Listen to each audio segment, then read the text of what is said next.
You can come up and then I'll introduce you. I'm just going to be very, very brief.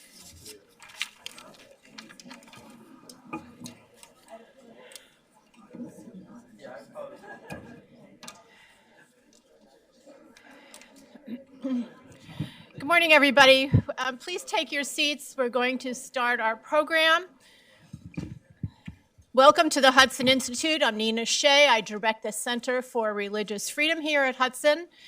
And I want to wish everyone happy holidays. And I also want to draw your attention to the crisis in China against the Uyghur Muslim population there.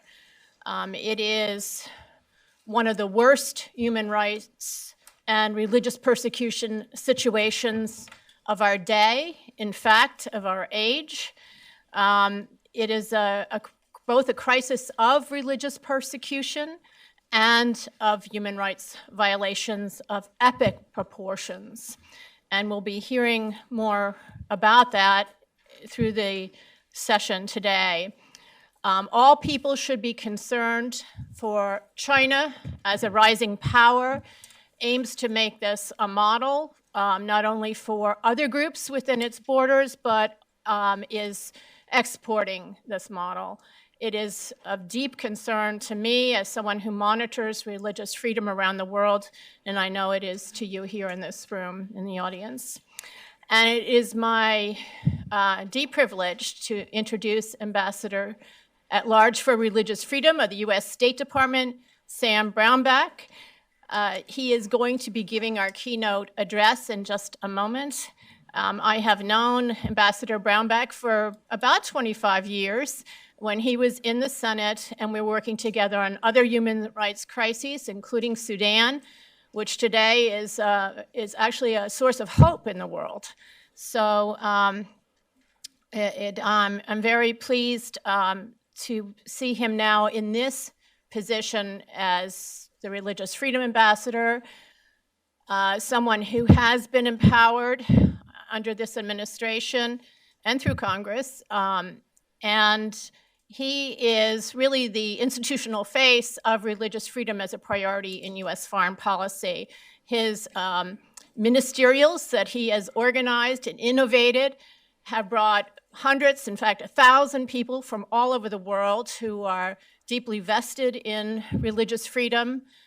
These are survivors of religious persecution, advocates, world leaders from across the globe. And please join me in welcoming Sam Brownback. Good to see you. Welcome.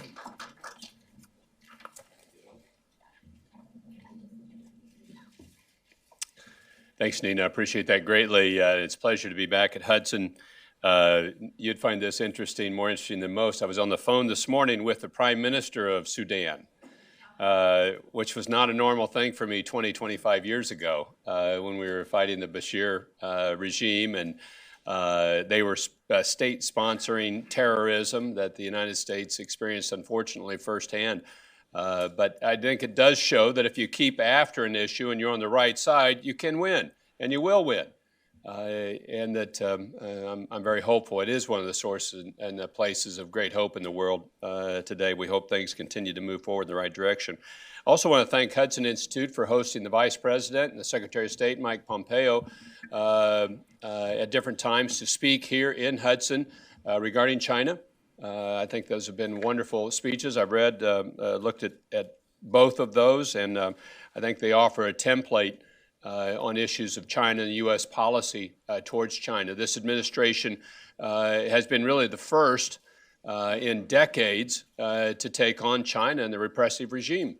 And they've done an absolutely, I think, brilliant, tough, good job in confronting China, and I think it's been important that we do that. I'm pleased to join that discussion now, and it's a key priority for this administration. The People's Republic of China, their government, their brutal campaign of repression currently going on against Uyghurs, ethnic Kazakhs, Kyrgyz, and other Muslims in Xinjiang. Again, my thanks to Hudson Institute and the distinguished experts that are here today for keeping the conversation in Washington going. This administration has recognized that it's important to analyze and respond to these abuses from all angles. So I appreciate the discussion and the insights at today's events. I've said it before, and I'm going to keep saying it until it hopefully one day is no longer true. China is at war with faith, but it is a war they will not win.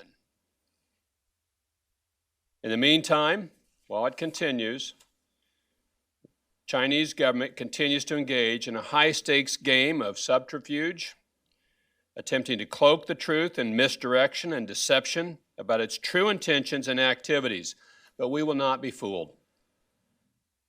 The Chinese government can refer to inhumane treatment of religious and ethnic minority groups in Xinjiang as war on terror, as countering religious extremism.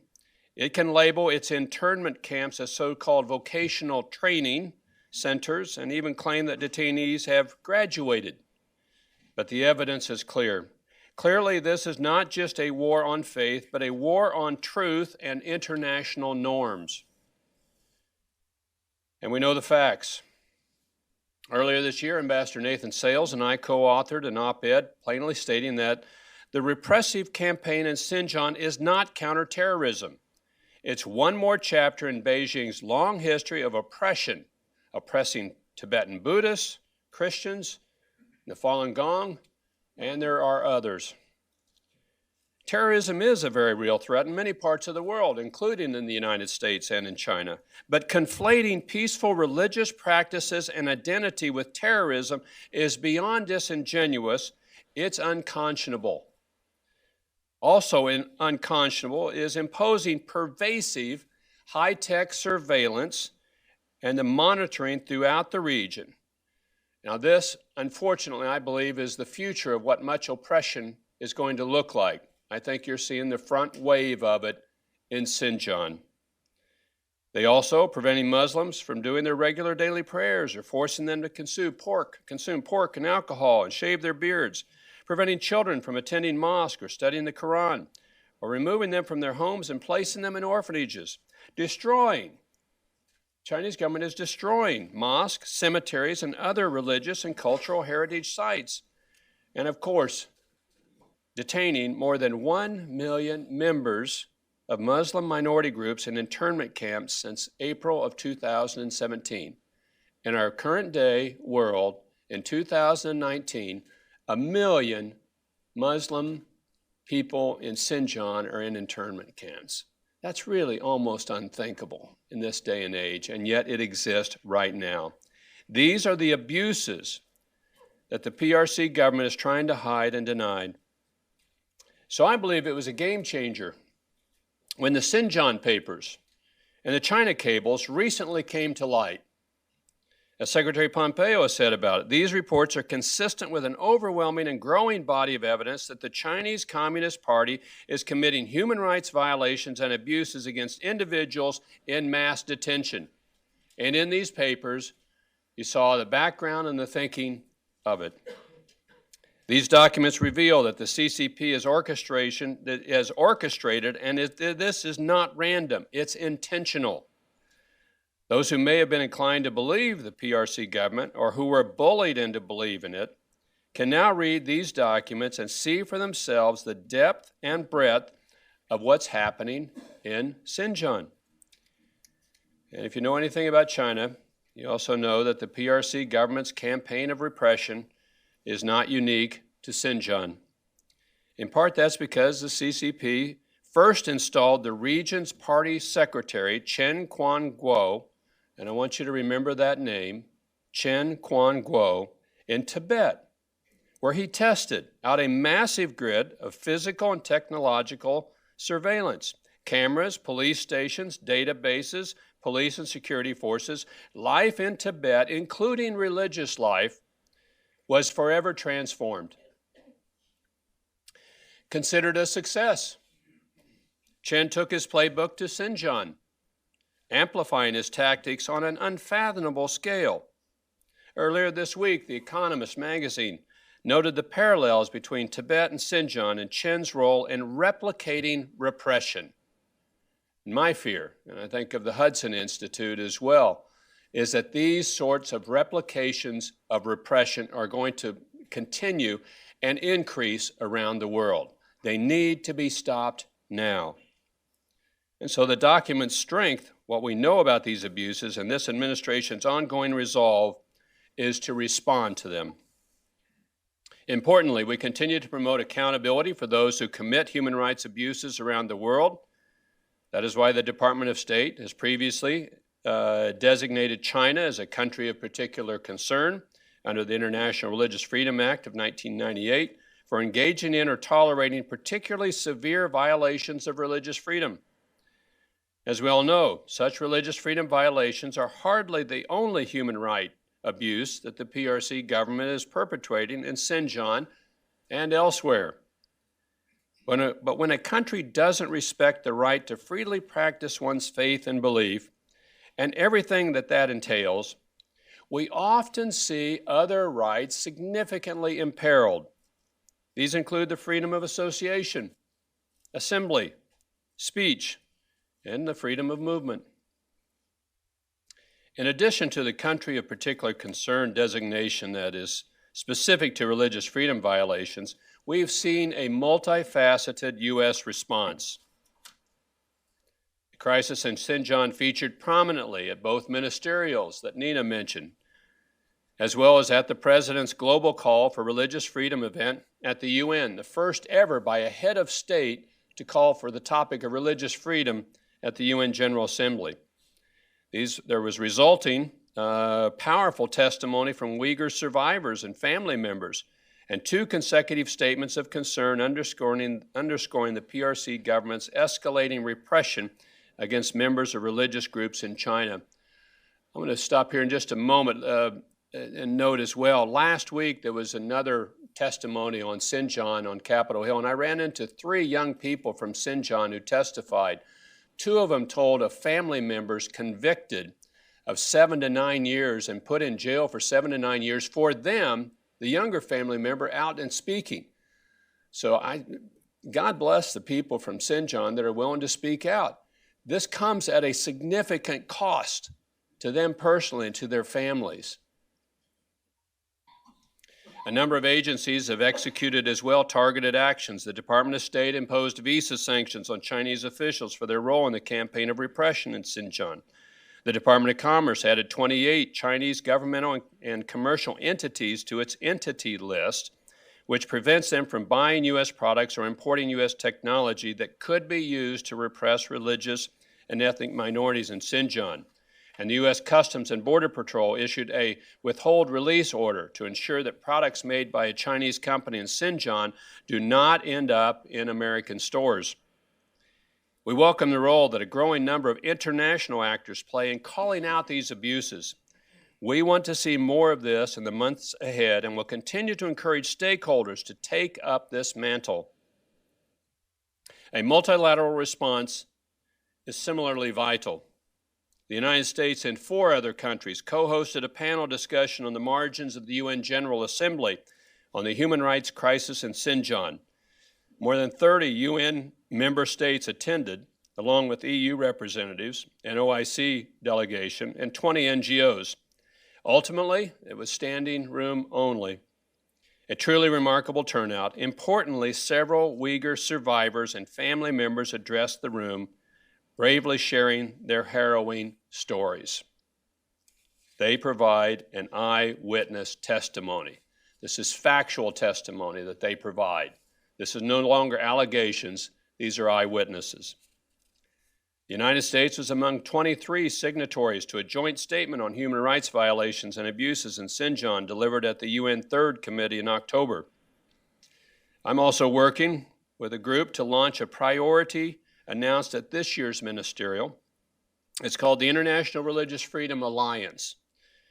Once launched, it will be the first ever international body devoted to freedom of religion or belief, bringing together like-minded countries to confront religious freedom challenges.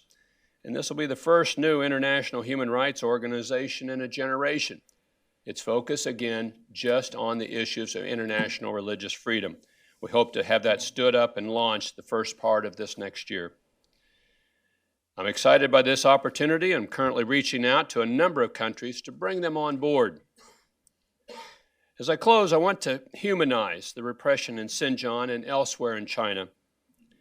These are innocent civilians peacefully practicing their faith as their conscience leads, dreaming of prosperity and happiness for themselves and for their children. They do not need their way of thinking reprogrammed. They do not need their government controlling and monitoring every aspect of their lives. They deserve freedom. Freedom of religion to practice their faith peacefully as they see fit. That's what I and others in this administration are working towards. I want to say thank you again to the Hudson Institute for hosting this discussion today and inviting me, and for previously hosting the Vice President and for hosting the Secretary of State to discuss human rights abuses in China. The expertise you bring to the discussion is tremendously helpful to this administration. We continue to employ a variety of tools as we call on People's Republic of China, the Chinese Communist Party, to immediately release all those arbitrarily detained and to end its draconian policies that for more than 2 years have terrorized its religious and ethnic minority groups in Xinjiang. We will continue to push back on China's war on faith, and I hope you will continue to join us in that endeavor. Thank you very much. God bless you all.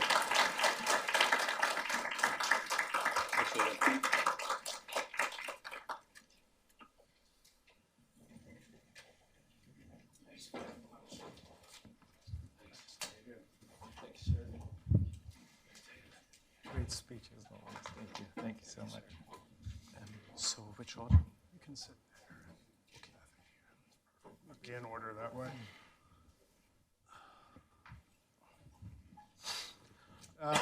Welcome, everyone. Thank you very much, Ambassador Brownback and Nina, for introducing. And thank you to all of you and to our C-SPAN viewers for being with us here today at Hudson for this afternoon's panel discussion on Xinjiang and U.S. policy response. The Institute launched this program of seminars about Xinjiang in early 2017 to help challenge, I think, what can be best described as the U.S.'s post-9/11 political complacency over what the Chinese Communist Party has claimed is its own war on terrorism in the vast northwestern territory of the PRC empire known as Xinjiang. That U.S. reappraisal was urgently needed then, and in fact, it's been long overdue. For decades, the Uyghur Muslim people have suffered from institutionalized repression and discrimination in their own homeland, which they call East Turkestan. In August of 2016, the installation of Chen Chuan-guo as the new party boss in Xinjiang made clear that Beijing would be ramping up its efforts to subjugate the Uyghur and other peoples of East Turkestan. Secretary Chen was already known for his harsh policies in Tibet, and under his command over the last 3 years, Xinjiang has been transformed into the most heavily surveilled and oppressive garrison states that the world has arguably ever seen. The Communist Party has since gone to extraordinary lengths to suppress information and propagandize about what it is doing in Xinjiang, both inside China and around the world, including here in the United States. I should say back in September of 2018, Rushan Abbas, who's here with us today, she's a longtime Uyghur human rights activist and also an American citizen, spoke here on a panel at Hudson Institute. 6 days later, 2 of Rushan's family members in Xinjiang, her aunt and her sister, Gulshan Abbas, vanished. Gulshan's whereabouts are still unknown today. What we do know, thanks to the vital work of 3 of our panelists and countless others, many of whom have risked their lives, is that upwards of 1 million Uyghurs, over 10% of the population, has been forced into mass internment camps for ideological re-education. The PRC's clear intent in its war on Uyghurs fits the very original definition of decimation. China's communist rulers have dismissed reports about the internment camps and the abuses inside them as fake news spread by Western journalists and think tanks. They have instead tried and succeeded, I would say, at persuading a large part of the world, till now, that the camps are, in fact, vocational training centers, which Uyghurs voluntarily attend. Last month, the leak of classified party documents obtained by the International Consortium of Investigative Journalists revealed that the party's story about Xinjiang, like so much else, is a lie. The China cables expose in chilling detail how the party has planned and implemented the largest scale persecution of a distinct ethnic religious group since the end of World War II. In short, the papers provide us a glimpse into the party's blueprint for the destruction of a people. Here with us today to discuss all this and what it should mean for the U.S. policy are three leading U.S.-based experts. I'm happy to welcome back Bethany Allen Abrahamian, who's now with Axios, and anybody who reads anything about China these days knows her byline both from Axios, from the International Consortium for Investigative Journalism, and also from the Daily Beast and Foreign Policy. Second, we'll have Dr. Adrian Zenz, who's now a senior fellow at the Victims of Communism Memorial Foundation. Adrian's research, as many of you know, has been key in establishing the existence of the camps in the first place and in documenting the buildup of the PRC police state. And third, we will hear from Nuri Turkel, who's a lawyer and the board chair of the Uyghur Human Rights Project, an indispensable organization that he founded in 2003. Nuri, I wanted to add, was born in a communist re-education camp in Kashgar at the height of the Cultural Revolution. It's important to keep that in mind. After we hear from our speakers, we will have a Q&A period this afternoon. We're going to be conducting that a little bit differently today. All of you are going to be receiving pieces of paper and pencils to please write on them concise questions, and we'll be collecting them about halfway through this panel this morning so that we can address them when we have time for questions at the end. Thank you again. With that, we'll start with Bethany. Thanks. Thank you so much for that introduction, Eric, and thank you again to Hudson Institute for hosting yet another panel on this important issue. I served as ICIJ's lead reporter for the China Cables Project alongside 75 journalists around the world. About 3 months ago, I was handed a stack of documents that looked like this and said, "Here, you have 2 months." And when I first saw them, I thought, this is very important. But the more I looked into them, the more I realized how truly groundbreaking and important they were. I will briefly talk about each set of documents and then go into the key takeaways from each one. So first we have what we call a telegram, or more colloquially, the operating manual for the camps. That was disseminated in November of 2017 by Zhu Hailuan, who is Chen Xuanguo's right-hand man. We also have a set of classified intelligence briefings, known as bulletins, that detail for the very first time very detailed inside looks at the operations of the Integrated Joint Operations Platform, or IJOP, which is a mass data collection and artificial intelligence-powered predictive policing platform that is behind much of the very advanced police state that we see in Xinjiang. And thirdly, we have a Uyghur language court document that shows the tragedy of what happened to one individual man who was sentenced to 10 years in prison simply for extorting fellow Muslims to not watch pornography and to pray regularly. So first, the telegram, the operations manual for the camps. This is, for the first time, in the Chinese government's own words, an admission that the camps are not voluntary, but are, in fact, highly securitized prison-like detention centers. In their own words, the first section, which talks about security, urges camp personnel to prevent escapes, to prevent abnormal deaths. Those two phrases and the instructions that are given to carry those out prove that the Chinese Communist government's speaking points about the camps are lies. It is not normal for boarding schools or vocational education centers to to prevent the escapes of their students, to put up high walls, to demand absolute secrecy of the personnel, to put up barbed wire and guards. Yet all these things are explicitly spelled out in this document. The command to prevent abnormal deaths is even more chilling. What it shows is that Zhu Hailun and the entire party state in Xinjiang knew beyond a shadow of a doubt that by putting these people in these facilities, they were putting their lives at grave risk.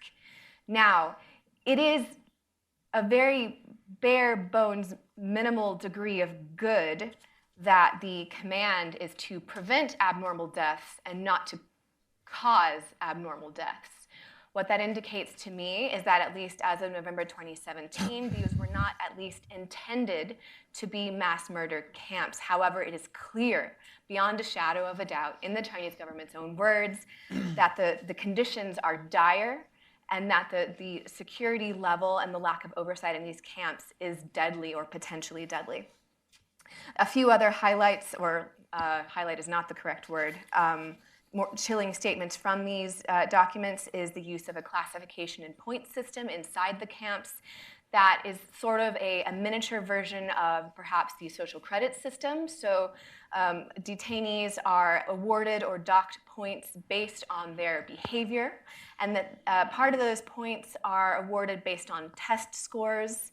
And those points are used in part to determine when detainees are able to be released. This could be stated as perhaps the world's most high-stakes testing when it determines your freedom or perhaps even your life, the life of your family members.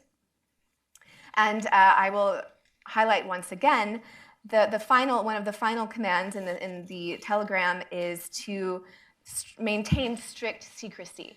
This is very significant because it seems that the Chinese government has settled as their current talking point regarding the camps on the efficacy of these camps as being positive, a positive way to create a peaceful, stable, and prosperous Xinjiang. That this is a good counterterrorism policy, that they are proud of it, and that other countries should emulate it. However, as of November 2017, they were ashamed of it, and they knew that it would be condemned by the international community if it was made public, which is why they had special directions about how to keep these camps a secret.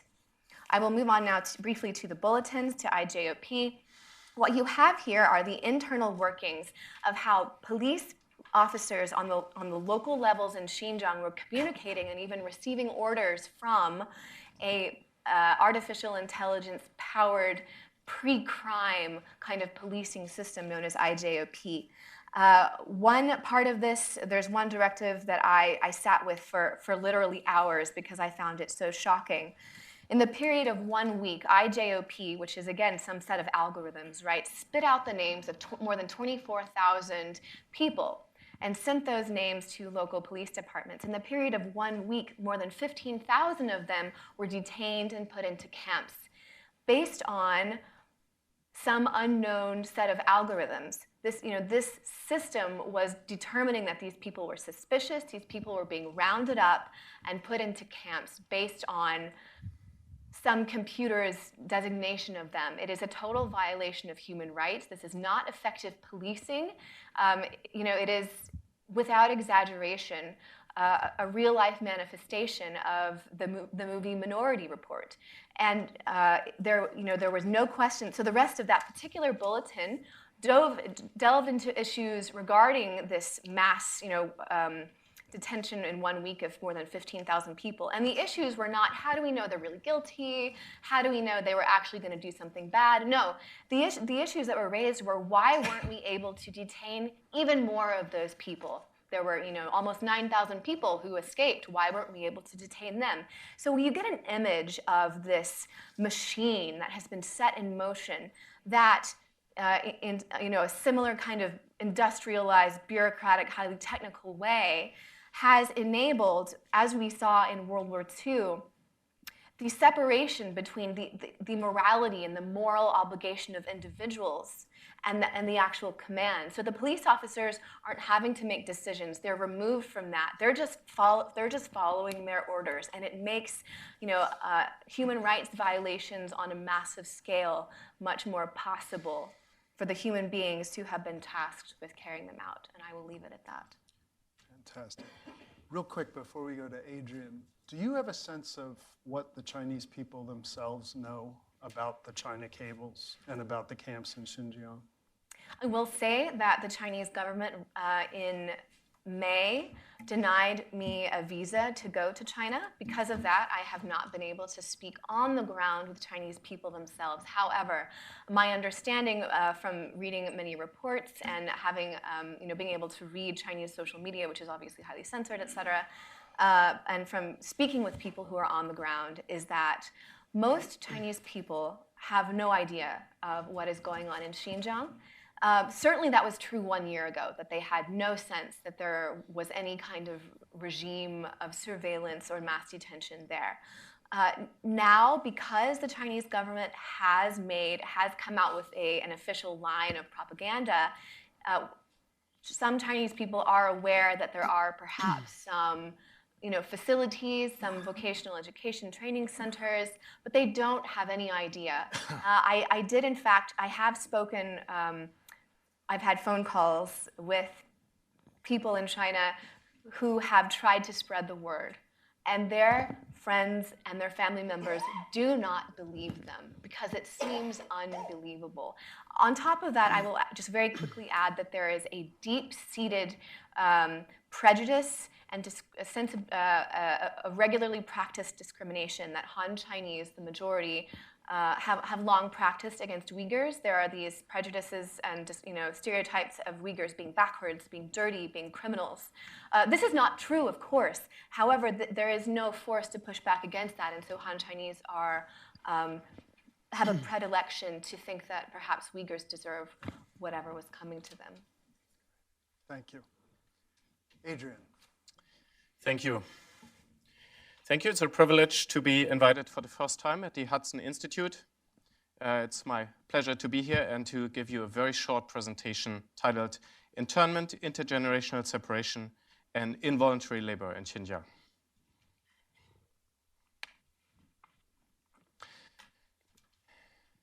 The attempt here that I'm going to make is to string together and tie together the three unprecedented aspects of Beijing's internment campaign in Xinjiang and to look at the long-term implications.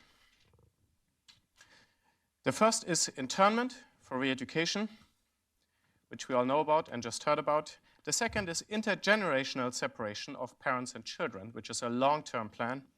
And the third is coercive labor, which is also part of the long-term scheme.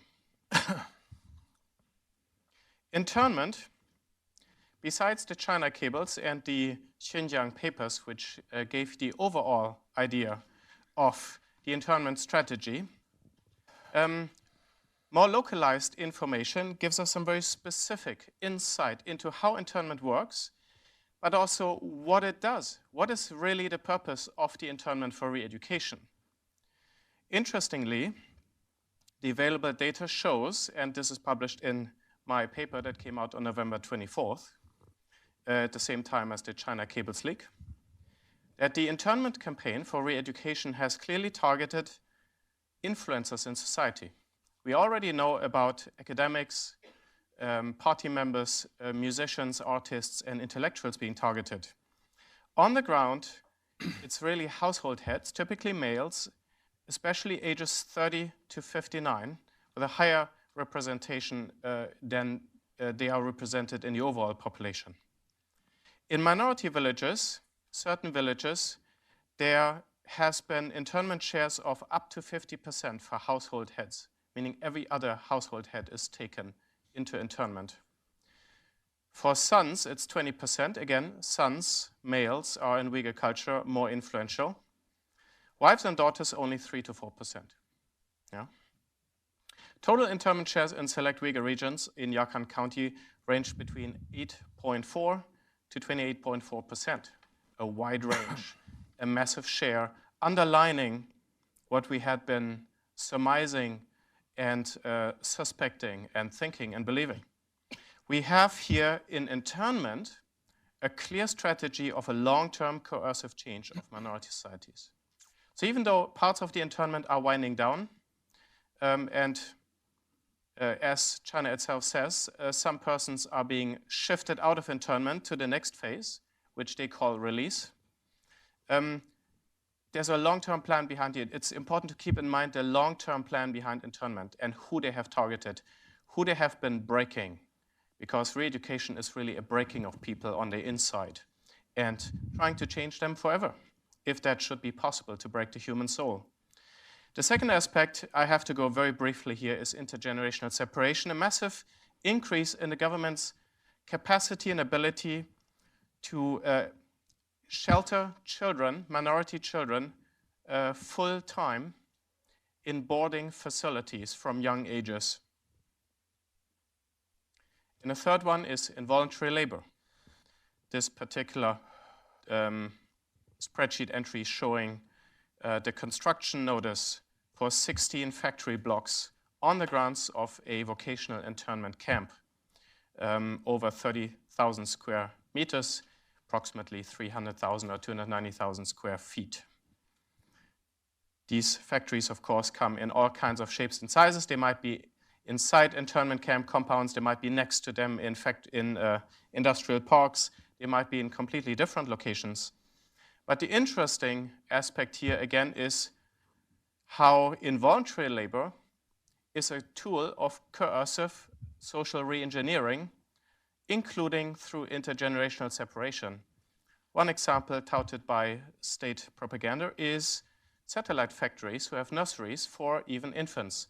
And in this particular example, a mother of 3 young children, the youngest only 13 months old, was put to full-time labor, and her kids are being taken care of in the caretaking system, which starts at infancy. Conclusion. The next step for us in the West, I believe, is to move into the divestment from China's business of oppression in Xinjiang. I give one particular example. H&M, well-known garment maker, looked into their supply chains and decided to continue to procure yarn from Huafu Fashion Corporation, a well-known Chinese large textile maker who supplies H&M and several other Western companies. But then they said, okay, we don't want your yarn from yarn mills located in Xinjiang because we know there might be some kind of problem. I would like to just very briefly, this is a very complex topic that would require an in-depth presentation of its own, but due to shortage of time, just want to highlight through the mutual pairing assistance, flows of involuntary labor are not limited to Xinjiang. Government reports state that one county in Xinjiang alone sent over 100 rural minority surplus laborers to Huafu's factories in Anhui province in eastern China. 2017, Huafu itself sent 2,000 poor persons from Xinjiang's minority regions to work and receive training in eastern factories, which is a very complex thing, right? Mutual pairing assistance facilitates increasingly mandatory transfers, state-planned and scheduled transfers of minority laborers to the 19 paired cities and provinces in eastern China. Therefore, foreign companies must divest supply chains not only from Xinjiang, but also from Chinese companies with significant operations in Xinjiang. With that note, I conclude. Thank you. Thank you. Oh. Did you? Thank you, Adrian. Nori. Thank you, Eric. I'd like to begin by thanking the Hudson Institute for organizing this terrific panel. I believe this is the 4th time that the Hudson Institute organized a public event to shine a light on the ongoing crisis. It is a real honor to be up here with Adrian and Bethany. They are heroes to me and many others who care about human rights.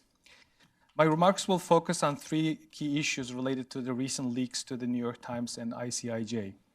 The first, did we learn anything new about the nature and scope of the internment camps in the Uyghur region? The second, what is party leadership signaling about its ambition at home and abroad? And finally, what has the international response been since the leaks? The trove of government documents offers an unprecedented look inside China's highly organized, systematic, targeted repression of the Uyghurs and other Turkic peoples. In one speech, Chinese Communist Party General Secretary Xi Jinping gives orders to use organs of dictatorship and show absolute no mercy. To the Communist Party, Uyghurs are different, and being different is bad. Therefore, forced transformation is absolutely necessary.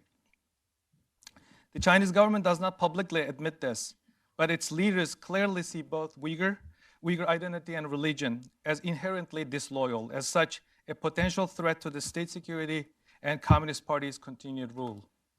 So what is the significance of leaked documents? Here are my 5 takeaways. First, the orders come from the very top. Out of 403 pages in the New York Times leak, 96 pages are internal speeches by Xi Jinping himself. Interestingly enough, the papers also show that there was resistance to the policies from lower ranks within the party. There are 44 pages of material documenting internal investigations and punishment of local officials who did not carry out the detention with sufficient zeal. It is breathtaking and illuminating to see the level of fear, not just in the Uyghur population, but also among officials who have to carry out the atrocities. The second, a party insider took a tremendous risk in leaking these documents.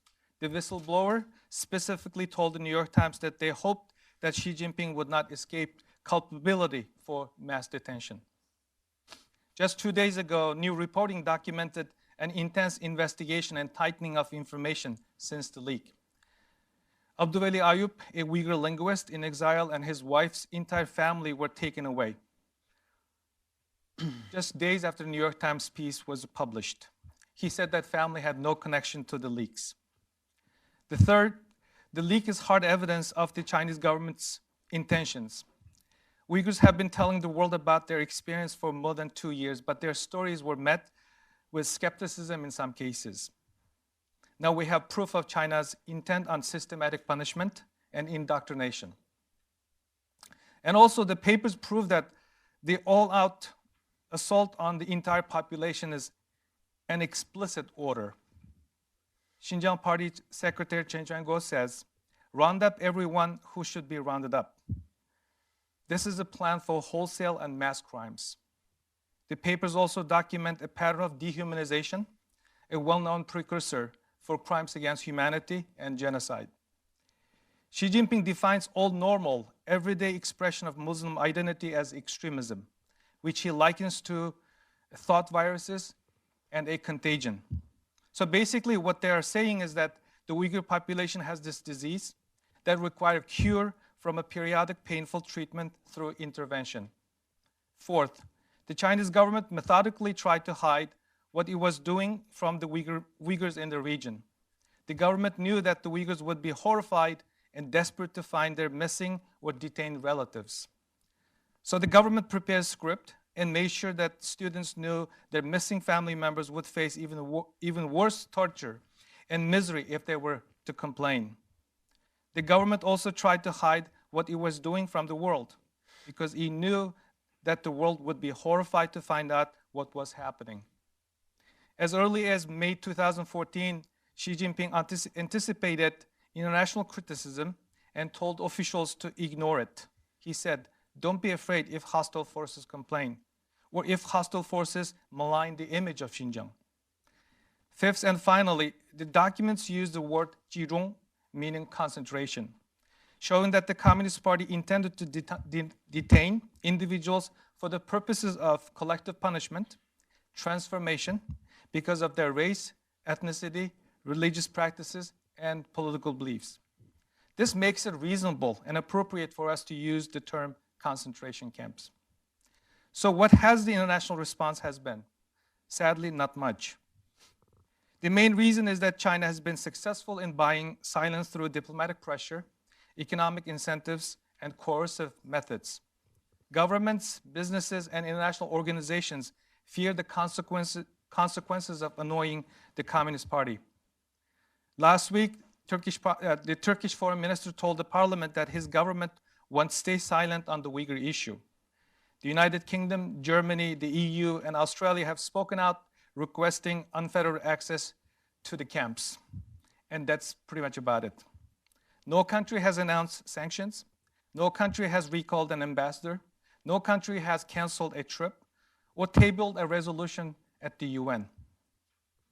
In this horribly inadequate response, the United States has been most vocal country on the Uyghur crisis. Many officials, from the Vice President to the Director of National Intelligence to the UN ambassador, have expressed concerns or condemnation. Secretary Pompeo alone has made about 20 public statements, including comments to the press about the Uyghur crisis just in the last 5 months. Just yesterday, Secretary Pompeo came out in support of a German soccer star, Mesut Özil, for his criticism of China's treatment of Uyghurs. He said that Beijing can censor Mr. Özil and his team's soccer game, but cannot hide human rights violations. On December 3rd, the House of Representatives passed a Uyghur human rights bill by a vote of 407 to 1. During the floor debate, members cited leaked documents as evidence of persecution on a scale not seen since the Holocaust, to quote Congressman Chris Smith of New Jersey. The Uyghur bill has a decent chance of becoming law because of its bipartisan support. It also has a strong support in the Senate that passed a slightly different bill by unanimous consent in September. In conclusion, I'd like to point that the leaks give us a trove of evidence that should be on the desk of policymakers, legislators, and prosecutors for collective and individual responses to the crisis. These documents should compel skeptics, apologists to get on the right side of the history. This is not only about the Uyghurs or the nature of the Communist Party in China. It is about who we are as free people and civilization. Nobody can say we did not know. What more will it take for governments and companies to end business as usual with China? Will it take mass killing for the world to take a decisive action when it's too late? The responsibility to respond cannot be wished away or addressed with a few words of concern as in the past. This is a genocidal intent in black and white on our watch. Thank you, Nori.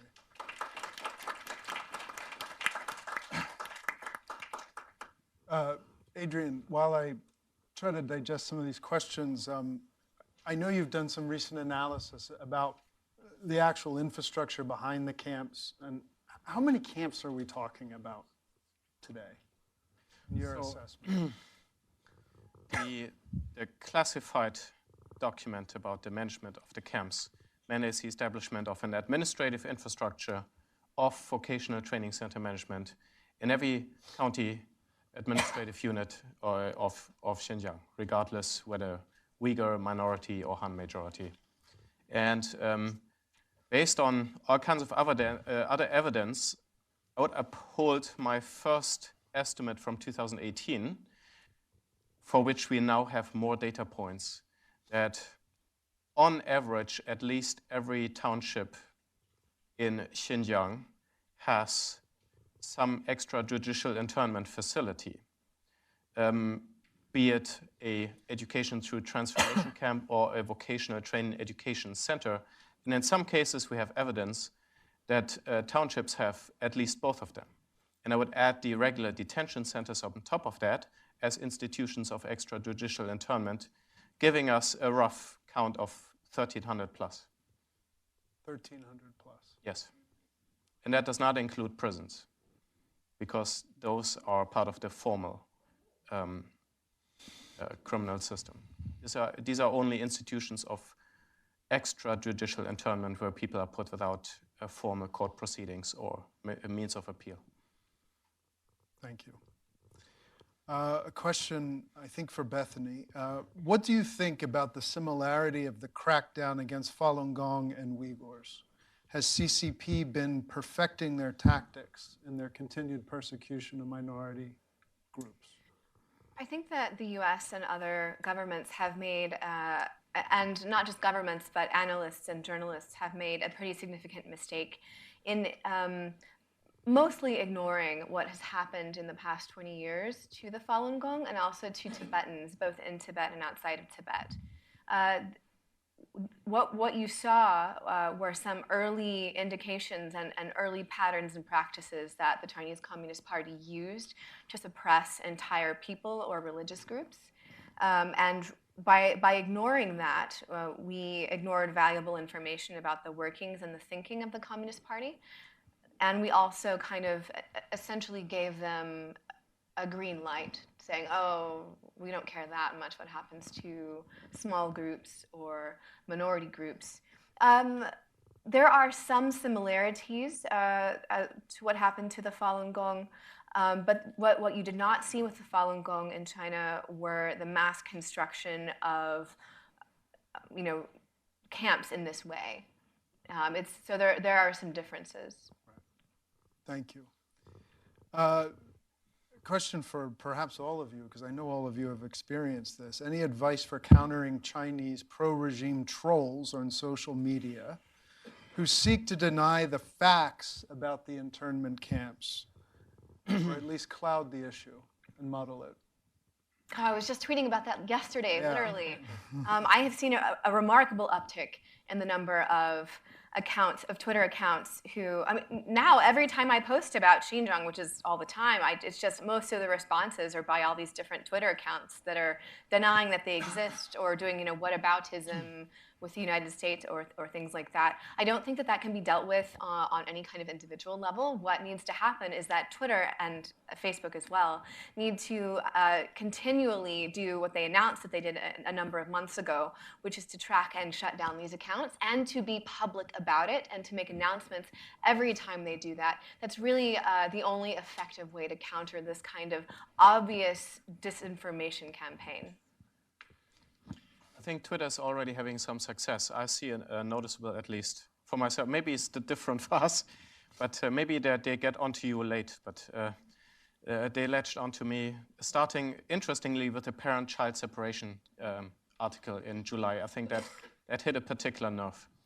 And I think Twitter has been very successful in actually eliminating.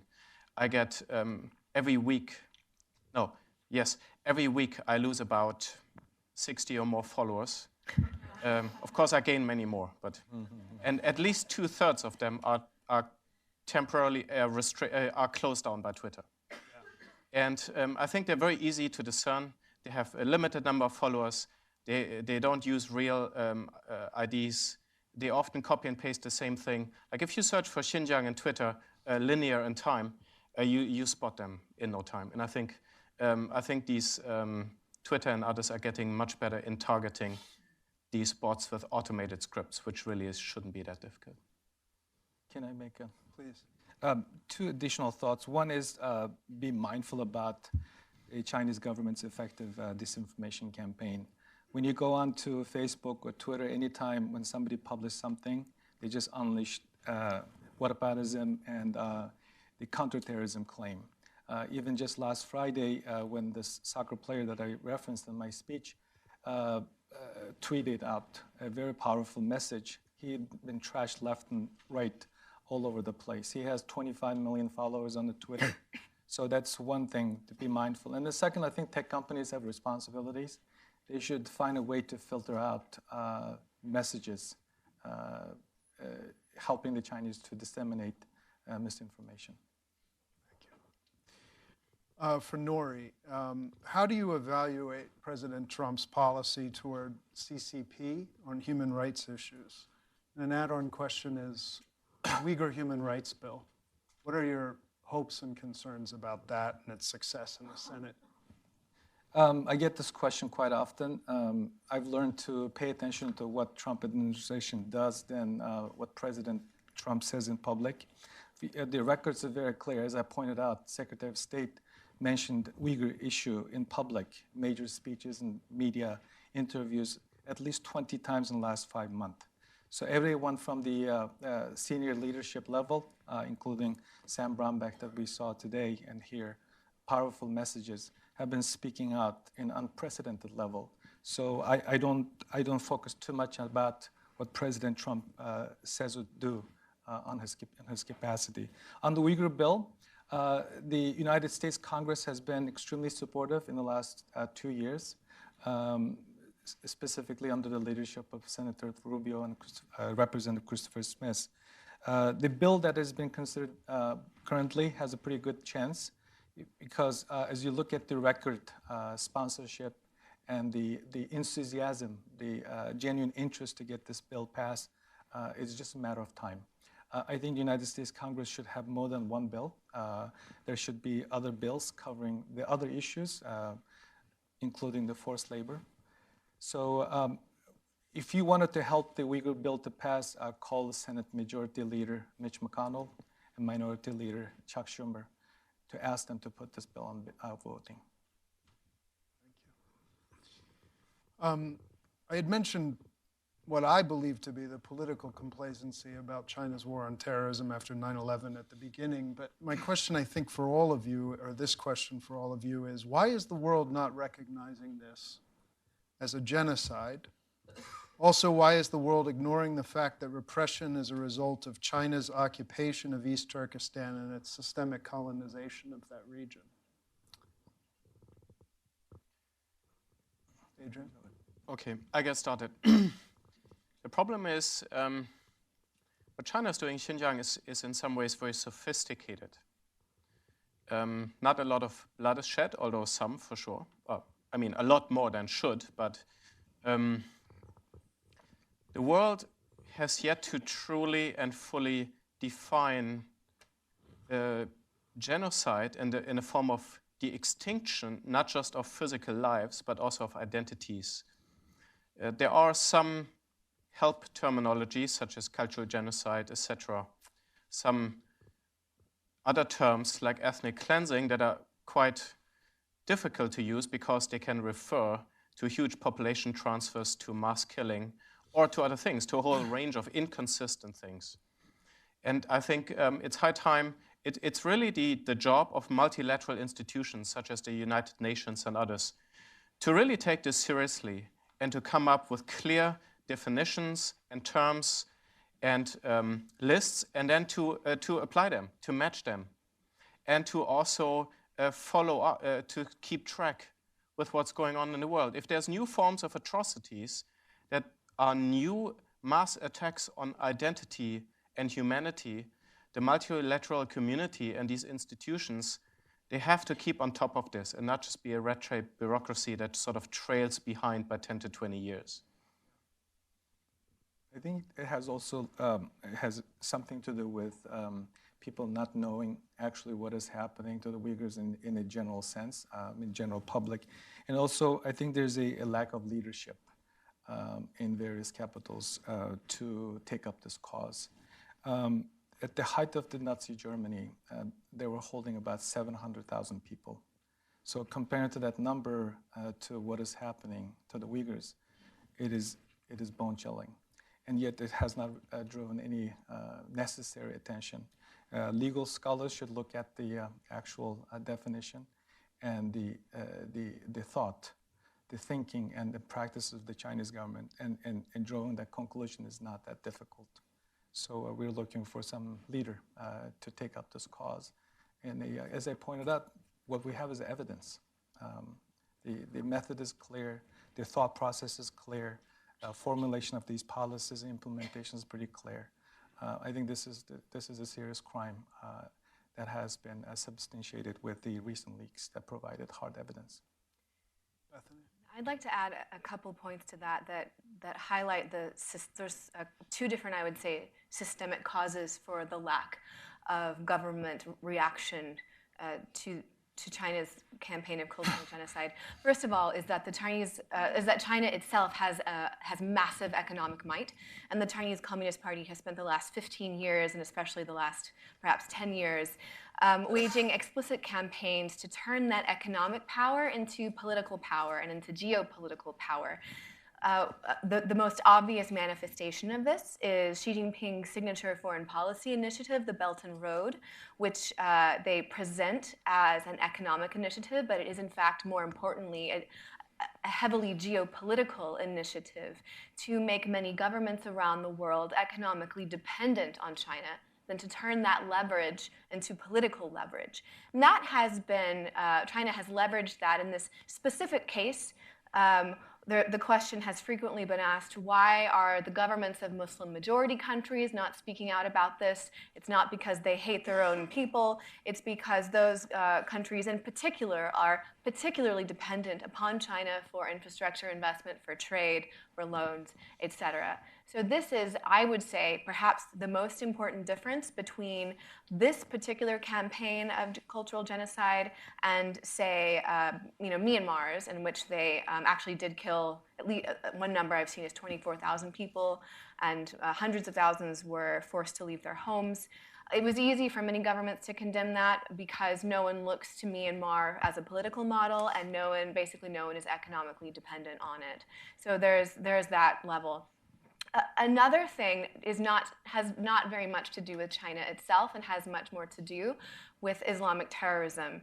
I believe that Uyghurs are, in a way, a victim of Islamic terrorism because what Islamic extremist groups, who I consider to be extraordinarily selfish in addition to being violent, what they have done, in part what they have done, is to cast aspersions over the entire Islamic religion, which is wrong, which is entirely wrong. And if you look at what Xi Jinping said in some of his speeches, he, in his mind, at least in part, views this as counterterrorism. That is deeply wrong, because that is not a problem in Uyghur society particularly. That's not what this is, but that is what he has in his private speeches presented it as.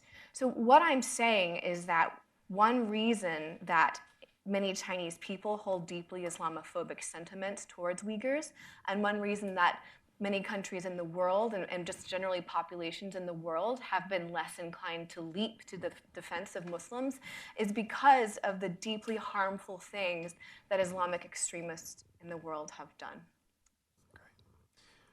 Nori, this is a good question for you as a lawyer from our audience. A certain percentage of people in the camps have already been sentenced with heavy imprisonment, like my nephew and my brother-in-law. Now my brother is facing a court trial. Therefore, should the US government, or for that matter, other international legal entities, highlight this issue or not? And if so, what are the options? So I'd like to note that it's an important question. The Chinese government has been even violating its own counterterrorism law, if their claim holds any water. And two, the UN should look into this, because I get this kind of question quite regularly. Sadly, the UN Secretary General has not even publicly spoken out. Even the UN Charter specifically mandates protection of human rights. So I don't believe that the Chinese government will provide any mechanism or channels for those detained Uyghurs to have a legal representation, as noted at the UN CERT panel in August 2018. The China has created no rights zone, nothing, no right to, no access to lawyers, courts, or even family members. So it is something that the policymakers around the world, particularly the UN, should look at addressing. I don't think there's anything that can be done in China. Yeah. Of course, no law rises above the power of the party. Yeah. Okay. Would any of you like to have some final concluding thoughts?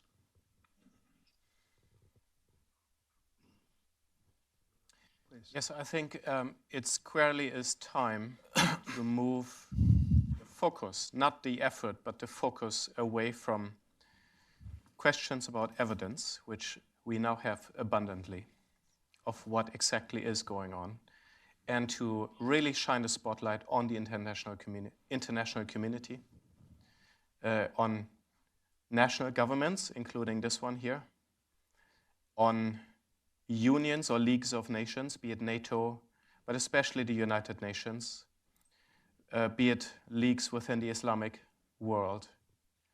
And this is not something I'm an expert on or can advise on, but I think it's deeply frustrating to see the extent to which what's going on in Xinjiang is testing the true conscience of the world. Yes. And it's deeply frustrating to see the choices that these leaders have been making oftentimes in not making certain choices. And I think this is something that should trouble us deeply. And anybody who speaks or claims to care about human rights should pause and think what is going on in the global community. Anybody asking for more evidence has no further excuse at this point in time, and I think that should be squarely pointed out.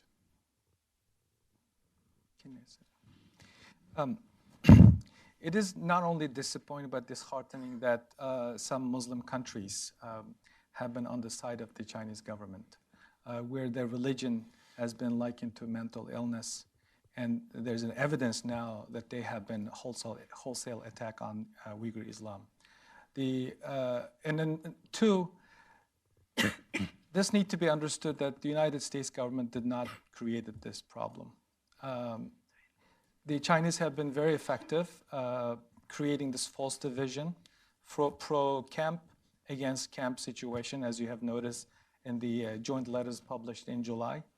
Those 50-some countries need to understand that this is not helping the Uyghurs who are speaking out. It's in the interest of their religious belief. It's a matter of conscience. So I call on those countries to get on the right side of the history. Thank you. With that, thank you particularly to our panelists. Thank you all for being here. We'll do more of this, and I want to have all of you back. And thank you to all of you, again, also to C-SPAN for joining us today. Look forward to continuing the conversation. Thank you.